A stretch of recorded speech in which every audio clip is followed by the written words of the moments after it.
যে ঘরে তিনটি আমল চালু থাকবে ওই ঘরে কখনো রিজিকের অভাব হবে না।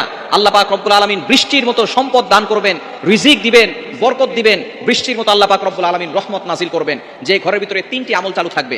অনেক মা বোনেরা আলহামদুলিল্লাহ আমল করা শুরু করেছেন, অনেক মা বোনেরা আলহামদুলিল্লাহ দিনের পথে ফিরে এসেছেন, অনেক ইয়াং পিপল যুবকরাও তারা দিনের পথে সঠিক পথে ফিরে এসেছেন। সুতরাং ঘরের ভিতরে তিনটি আমল চালু রাখবেন। নাম্বার 1, এক নাম্বার হচ্ছে ঘরে যখনই প্রবেশ করবেন তখনই সালাম দিবেন। সালাম, আসসালামু ক্বাবলাল কালাম, কথা বলার আগে ঘরের ভিতরে সালাম দিতে হবে। যেই ঘরে সালাম দিয়ে প্রবেশ করা হয় ওই ঘরে কখনো শয়তান প্রবেশ করতে পারে না। শয়তান থাকলে বের হয়ে যায়, ওই ঘরের ভিতরে রহমতের ফেরেশতারা আসে।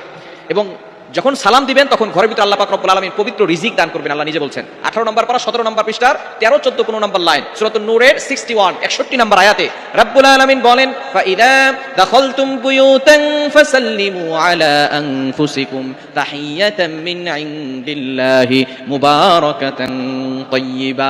আল্লাহ পাক রব্বুল আলামিন বলেছেন, যে ব্যক্তি ঘরে প্রবেশ করার সময় সালাম দিবে, শান্তির জন্য দোয়া করবে, আল্লাহ পাক রব্বুল আলামিন মুবারাকাতান তাইয়্যিবা, বরকতময় পবিত্র রিজিক আল্লাহ তাআলা সেই ঘরের ভিতরে দিয়ে দিবেন। সুতরাং ওই ঘরে কখনো অভাব থাকবে না।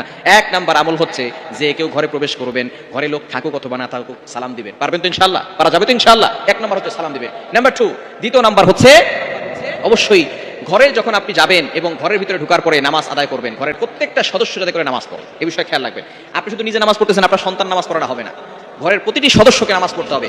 আল্লাহ পাক রব্বুল আলামিন কোথাও কিন্তু নামাজ পড়ার কথা বলেন নাই। কোরআনের ভিতরে আল্লাহ তাআলা 82 জায়গায় নামাজের কথা বলেছেন, কিন্তু কোথাও আল্লাহ পাক রব্বুল আলামিন নামাজ পড়ার কথা বলেন না। আল্লাহ তাআলা বলেছেন, ওয়া আকিমুস সালাহ ওয়া আতুজ যাকাত, এস্টাবলিশ প্রেয়ার, নামাজ কায়েম করো। নামাজ কায়েম কিভাবে হবে? আপনি নিজেও নামাজ পড়বেন, আপনার সন্তানদেরকে নামাজ পড়তে বলবেন, তাহলে নামাজ কায়েম হবে। শুধু আপনি নামাজ পড়তেছেন, হাজি সাহেব হজ করে আসছেন, আপনি নামাজ পড়তে পড়তে সিজদা দিতে দিতে আপনার কপালে দাগ পড়ে গেছে, কিন্তু আপনার সন্তান, কলিজার টুকরা সন্তান 20 বছর হয়ে গেছে, 25 বছর হয়ে গেছে, এখনো তারা নামাজ পড়ে না। মনে রাখবেন, কোশ্চিন কালেও আপনার ঘরের ভিতরে শান্তি আসবে না। ঘরের প্রতিটি সদস্যকে নামাজ পড়ার জন্য বাধ্য করতে হবে। 7 বছর বয়সের থেকে সন্তানকে নামাজ পড়া শিখাবেন, 10 বছর বয়সের সময় সন্তানকে নামাজের জন্য শাসন করবেন, পিটাবেন। নবী ইসলাম নিজে বলে দিয়েছেন। সুতরাং 10 বছর বয়সে সন্তানরা বালেগ হয় না। বালেগ হওয়ার আগে যদি আপনাকে নবী ইসলাম নামাজ পড়ার জন্য সন্তানকে শাসন করতে বলেন, তাহলে 20 বছরের সময় যদি সেই সন্তান নামাজ না পড়ে, তাহলে আপনি কেন তাকে শাসন করছেন না?